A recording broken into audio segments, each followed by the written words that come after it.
최진봉 교수님, 네. 그러니까는 이제 지금까지 나온 이런 상황들을 보면서요. 아까 뭐 잠깐 화면을 봤지만 시신이 든 가방을 가볍게 이렇게 네.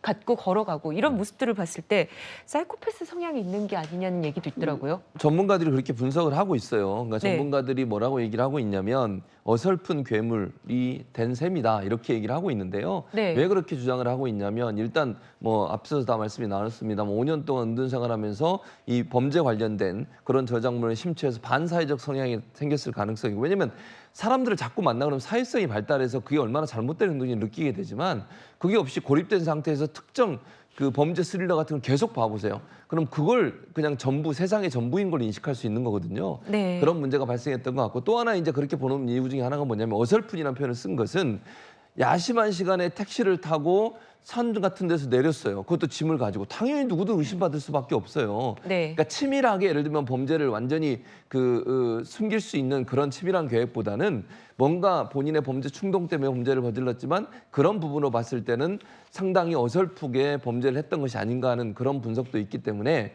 고립 생활이 결국 어설픈 괴물로 만들어서 사회성이 없는 사람이 특정 분야의 심취함으로 말미암아 범죄를 이루게 된 그런 사이코패스성 성향이 있지 않나 그렇게 분석이 나오고 있는 상황입니다. 네, 이번 사고로 과외를 탈퇴하는 대학생들이 늘고 있는 그런 상황입니다.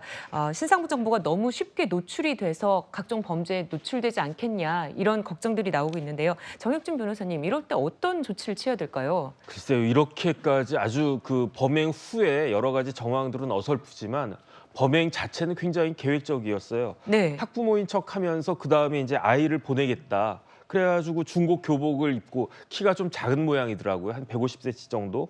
그런 다음에 피해자 집을 방문을 했으니 피해자 입장에서는 교복을 입은 작은 사람이 들어왔는데 더군다나 여자인데 어떻게 의심을 할 수 있겠습니까? 그런데 피해자가 집에 혼자 살았대요. 네. 그래서 혼자 사는 걸 확인하고 이렇게 그 범행을 저질렀다라고 하는 것인데 이렇게 본인의 신상이 노출되는 것에 대해서 얼마나 위험한 것인지에 대해서 다시 한번 경각심을 가질 수밖에 없고요. 그렇기 때문에 지난번 한동훈 장관 케이스도 신상이 이렇게 공개된 거 아니겠습니까? 이게 예. 이렇게 간단한 범죄가 아니다라는 것을 다시 한번 깨달을 수 있을 것 같고 그렇기 때문에 특히 여대생들 입장에서는 더더군다나 불안해지지 않을 수 없은 그런 범행이 아니었나 하는 생각이 듭니다.